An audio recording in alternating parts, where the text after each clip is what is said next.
Hello বন্ধুরা, তোমরা সবাই কেমন আছো? তো আমি তোমাদের জন্য নিয়ে এলাম একটি দিদির বাড়ির ছোট্ট মিনি ব্লগ। তো দিদির বাড়িতে গিয়ে মিষ্টি খেয়ে মেয়েকে আর খুঁজে পাচ্ছি না। মেয়ে কোথায় গেল? এই তো দেখো, এখানে এসে মেহেন্দি পরতে বসে গেছে। এই ভাগ্নিকে কিন্তু ও ভালো করে চেনেও না। যেই বলল বুনু চলো মেহেন্দি পরি, গিয়ে টুক করে বসে পড়লো মেহেন্দি পরতে। তো ওকে মেহেন্দি পরিয়ে এবার সব ভাগ্নিরা মিলে চলে এলো এগরোল বানাবে বলে।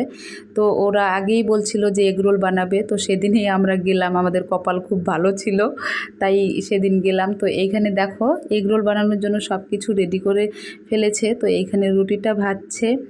তো এখানে রুটি ভাজা হয়ে যাচ্ছে। ওরা কিন্তু আবার বাচ্চারা মিলে করেছে, বড়োদেরকে কাউকে অ্যালাউ করেনি রান্নাঘরে।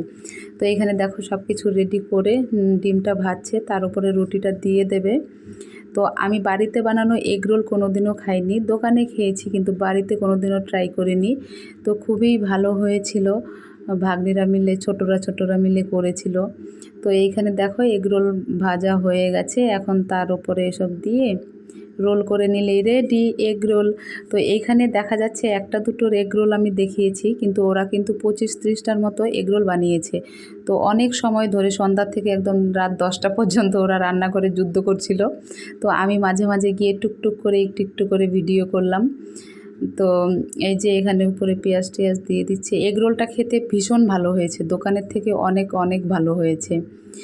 তো এই তো এইখানে এগরোল রোল করছে।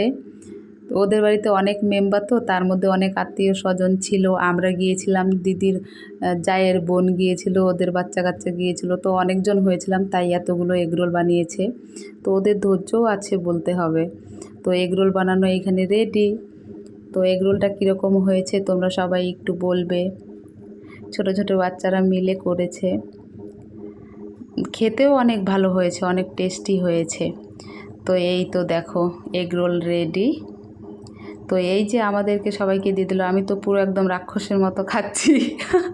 খুব ভালো লাগছিল এগরোলটা সত্যি। আমার মেয়ে তো একটা এগরোল খেয়ে বলছে আরেকটা খাবে, তারপর আরেকটা খেলো। ঝাল টাল ছিল না তো, তাই ও ঝাল খেতে পারে না। তো ভীষণই ভালো হয়েছিল এগরোলটা। তো এগরোল টেগরোল খাওয়ার পর দেখছি মেয়েকে আবার খুঁজে পাচ্ছি না। মেয়ে কোথায় গেল, মেয়েকে আর খুঁজে পাচ্ছি না। তারপর দেখলাম এখানে এসে দুর্গা সাজছে। তো এই ভাগ্নির ধৈর্য আছে বলতে হবে, রান্নাঘরে এতক্ষণ থাকার পরে এসেই মেয়েকে দুর্গা সাজাচ্ছে। আর আমার মেয়ে এত সাজুরি বলার মতো নয়।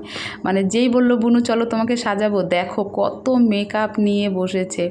তো ও চুপ করে বসেছিল, মানে 1-1.5 ঘন্টা বই পড়তে